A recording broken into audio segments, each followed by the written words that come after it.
Boa tarde, galera. Como eu falei, eu vim aqui para resolver alguns exercícios que faltam do livro para que possa ajudar vocês na hora de estudar para a prova. Então, estou na página 194, vamos para a questão 75. Algumas são discursivas, então eu não vou escrever aqui, até porque escrever aqui é horrível, né? Mas eu vou falar, então, caso você já tenha feito, pause o vídeo para corrigir, ou então, se você vai fazer os exercícios, veja quais são cada um deles e aí pausa o vídeo, tenta fazer, depois dá o play para ver a correção. Acho que vale muito a pena você acompanhar essa aula de revisão para nossa prova, tá? Então vamos lá, olha essa 75. Espera-se encontrar a maior quantidade de mitocôndrias em uma célula da pele ou de músculo, por quê? Vamos pensar, qual que é a função das mitocôndrias? Respiração celular e produção, consequentemente, de ATP, que é energia. Você acha que quais partes do seu corpo precisam mais de energia dessas duas, Uma célula da sua pele ou do seu músculo? Com certeza é do seu músculo. E a justificativa para isso é porque a célula do seu músculo passa por contração. E para contrair, você tem gasto de energia. Então, quanto mais mitocôndrias tiver, mais ATPs serão disponíveis para ter essa contração. Ok? 76. Em uma planta, espera-se encontrar a maior quantidade de cloroplastos nas células das raízes ou nas células das folhas, por quê? Com certeza é quando eu estou dizendo nas folhas, porque lá nas folhas, elas que estarão em contato com a luz solar e tendo cloroplastos vai poder fazer fotossíntese. As raízes, você encontra quase nada de cloroplasto nas raízes, até porque não bate luz na raiz, ela fica debaixo da terra, então não é um órgão que faz fotossíntese. Então, com certeza, nas células das folhas. 77. Qual é a relação entre o retículo endoplasmático e o complexo golgiense na secreção de uma enzima por uma célula animal? O retículo endoplasmático ele vai produzir, se for o retículo endoplasmático rugoso, produz proteínas. Se for o retículo endoplasmático liso, vamos supor que produz um lipídio. Aqui ele está dizendo a secreção de uma enzima. Todas as enzimas são proteínas. Então, estou falando do retículo endoplasmático rugoso. Lembra que eu falei que isso parece um correio? O retículo endoplasmático rugoso ele vai produzir a proteína e aí vai mandar para o complexo de Golgi, que vai empacotar e depois vai botar essa proteína para fora, no caso essa enzima, para fora da célula através de vesículas. Então essa é a relação. O retículo endoplasmático produz e manda para o complexo golgiense, o qual empacota em vesículas e manda para fora da célula. 78. Observe as representações de uma célula animal em cima e de uma célula vegetal embaixo, feitas a partir de observações ao microscópio eletrônico. Aí tem aqui mostrando os numerozinhos de várias organelas, Quais partes dessas células são indicadas pelas setas numeradas? Vamos olhar. É a mesma coisa para acho que ambas, Um aqui e um seria a mitocôndria. 2 e 2, retículo endoplasmático rugoso ou também chamado de granuloso. 3 e o 3, complexo de Golgi. Cadê o 4? 4 está aqui, cloroplasto. 5, complexo de Golgi, aqui parece também. Até que eu acho que o 3 aqui poderia ser retículo endoplasmático liso. É porque as duas imagens estão bem parecidas, Então, eu poderia colocar como liso, corrigindo o 3, porque eu sei que o liso é mais próximo do núcleo. Mas pode ficar tranquilo que imagens assim eu não vou colocar parecidas na prova não, tá? E a 6 está mostrando centríolos. E aí está falando, B, quais são as diferenças mais marcantes entre essas duas células? Para começar, que a célula vegetal tem parede celular que a animal não tem.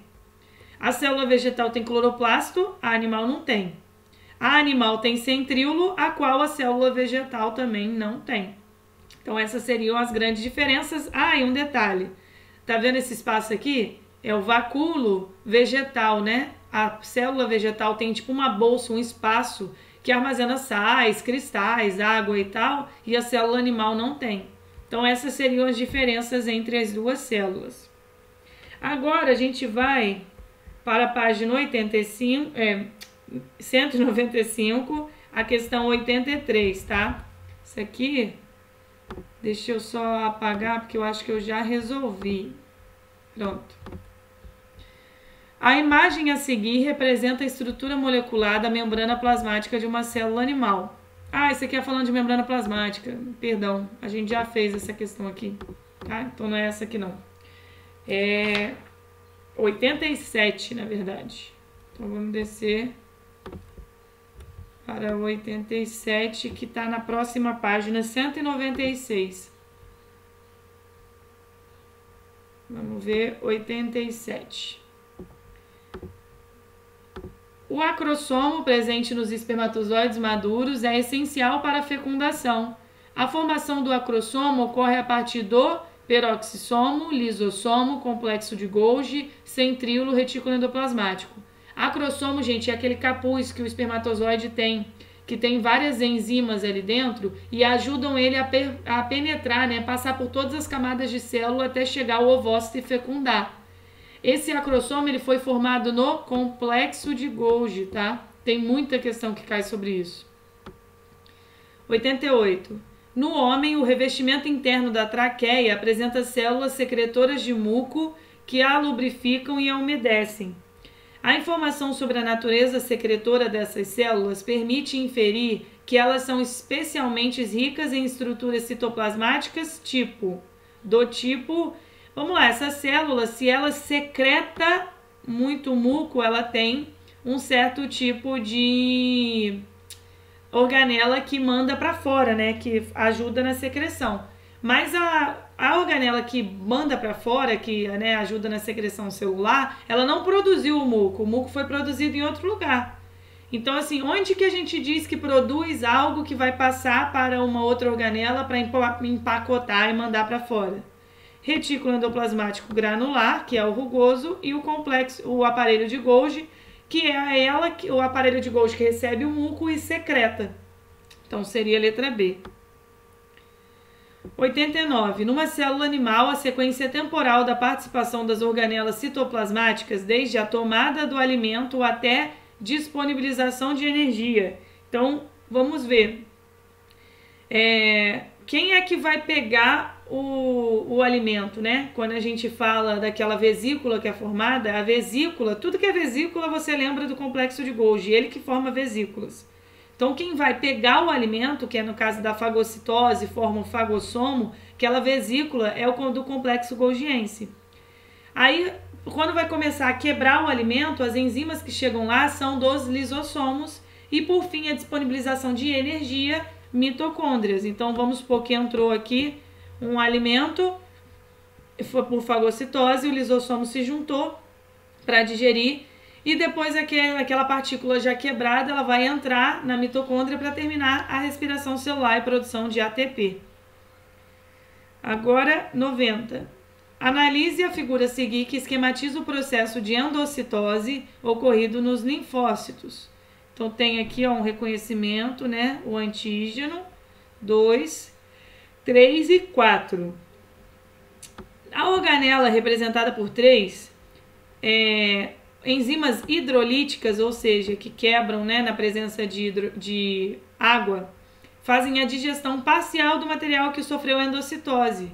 Qual que é a organela que está associada com a digestão intracelular, galera? Com certeza, de todas essas aqui, é o lisossomo. Lembra que o lisossomo faz digestão heterofágica e autofágica. Isso daqui seria uma heterofágica, né, que recebeu a partícula de alimento de fora ou o corpo estranho e ele ajudou a digerir. Autofágica é quando o lisossomo ele digere os próprios componentes celulares, podendo até ocasionar autólise, que é o rompimento da célula. 91. A figura representa esquema de processos biológicos que podem ocorrer em nossas células. Um dos processos biológicos representados no esquema é... Dá uma olhadinha, aqui está mostrando fagossomo, pinossomo, endocitose, plasmocitose, lisossomo, né? Mostrando várias coisas. Um dos processos é diapedese, heterofagia, autólise ou silicose. Quando a gente fala de diapedese, é quando uma célula consegue passar pelo capilar sanguíneo, não tem nada a ver, tá? O que está mostrando aqui, se eu estou mostrando lisossomo, eu estou mostrando digestão. Mas aí estava mostrando, seria uma autólise ou uma heterofagia? A autólise é rompimento da célula. Aqui a célula não está se rompendo, né? O que aconteceu é que partículas foram incorporadas, entraram na célula, os lisossomos se juntaram e digeriram. Então isso daqui é a digestão chamada heterofágica. 92.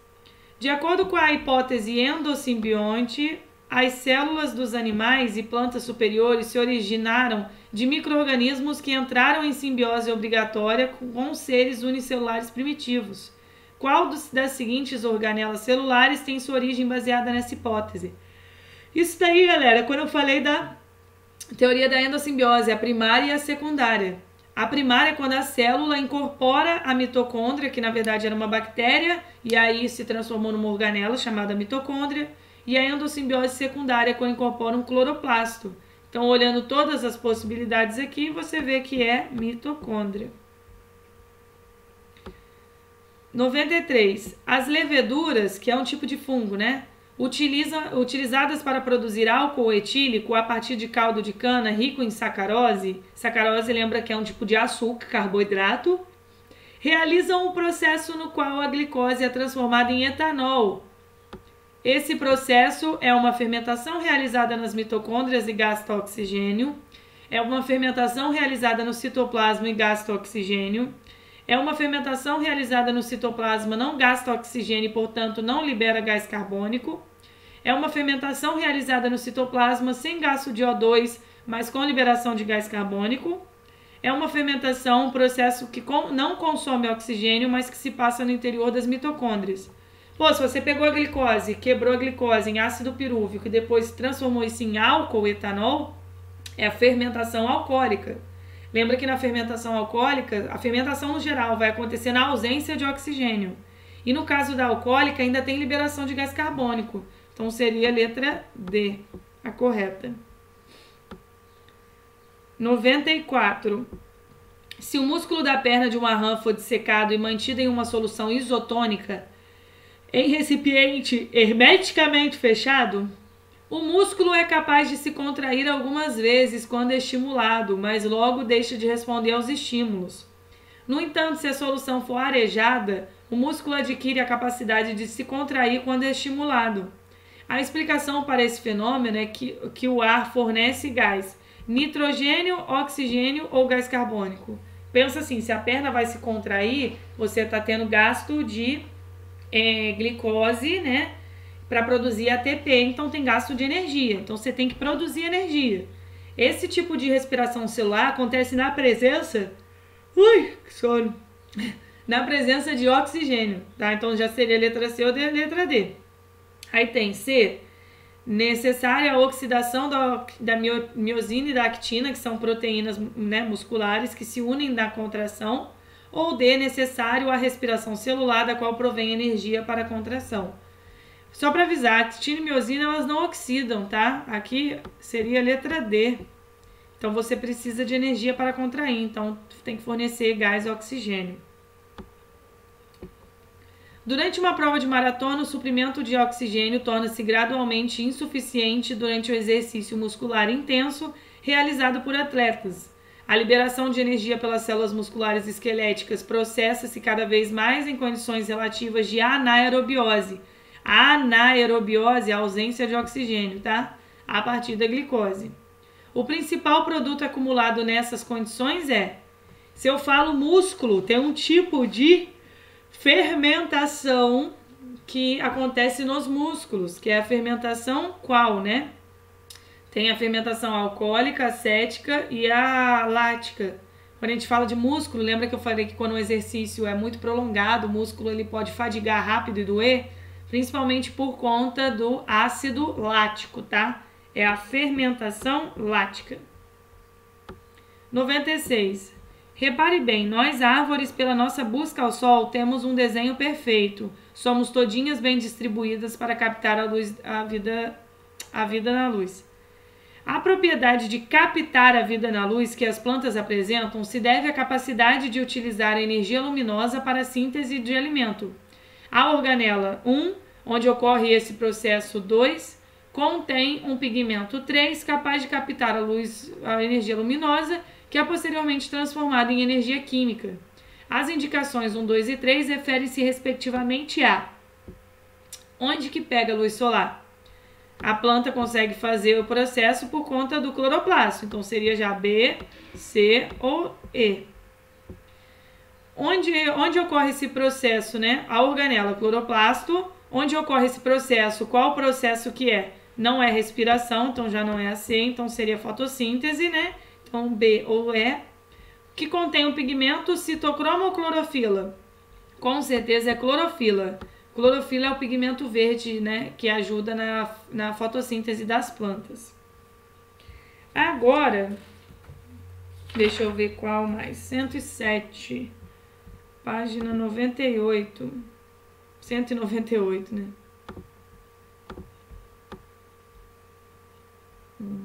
Aqui.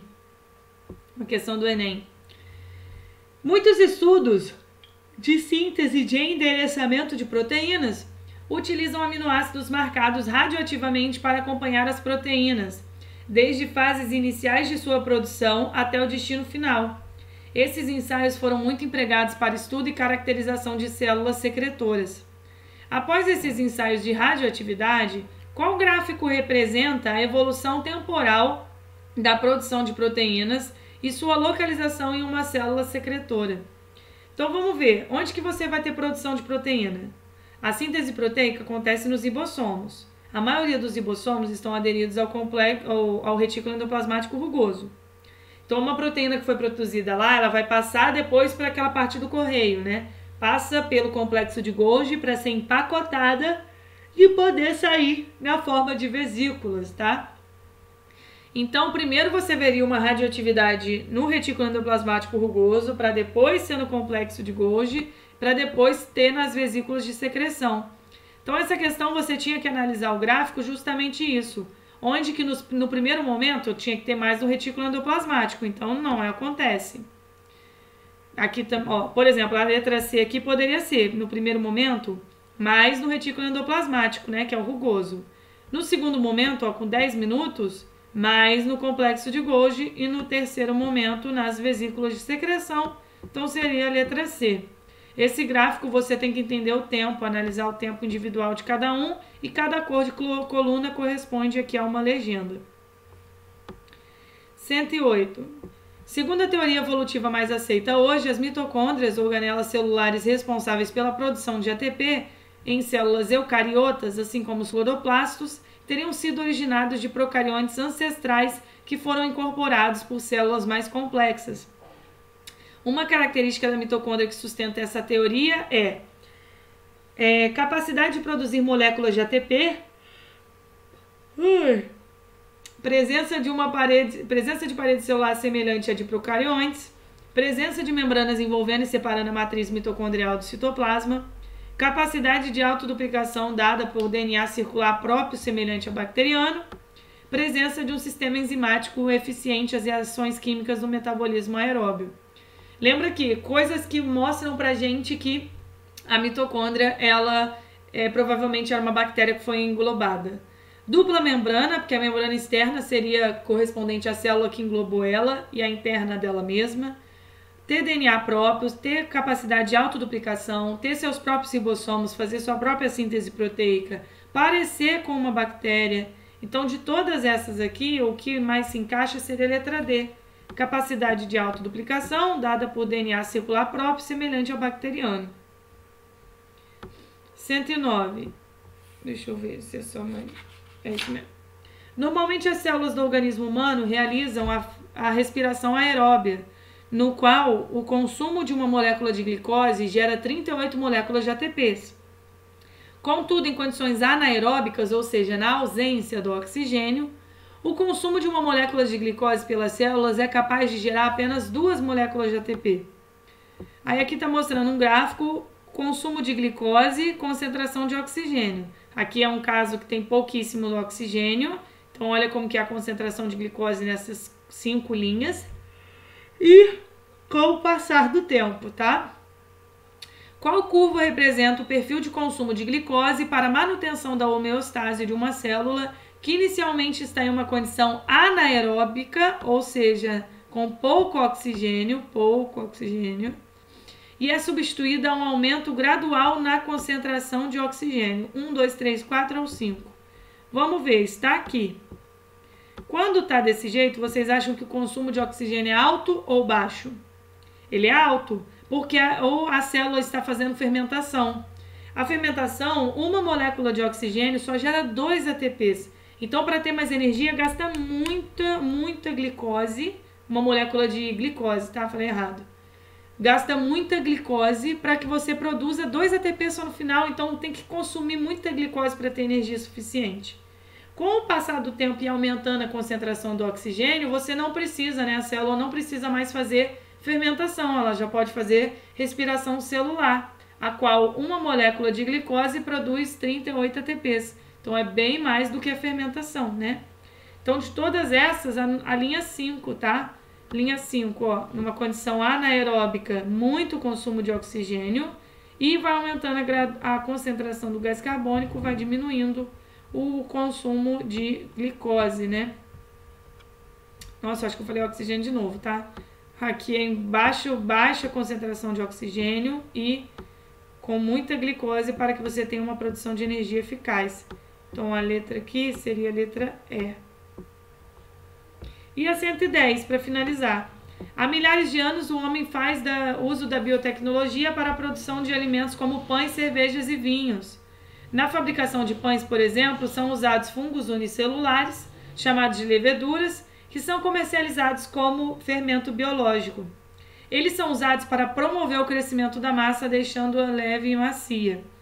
O crescimento da massa do pão, pelo processo citado, é resultante da liberação de gás carbônico, formação do ácido lático, formação da água, produção de ATP, liberação de calor.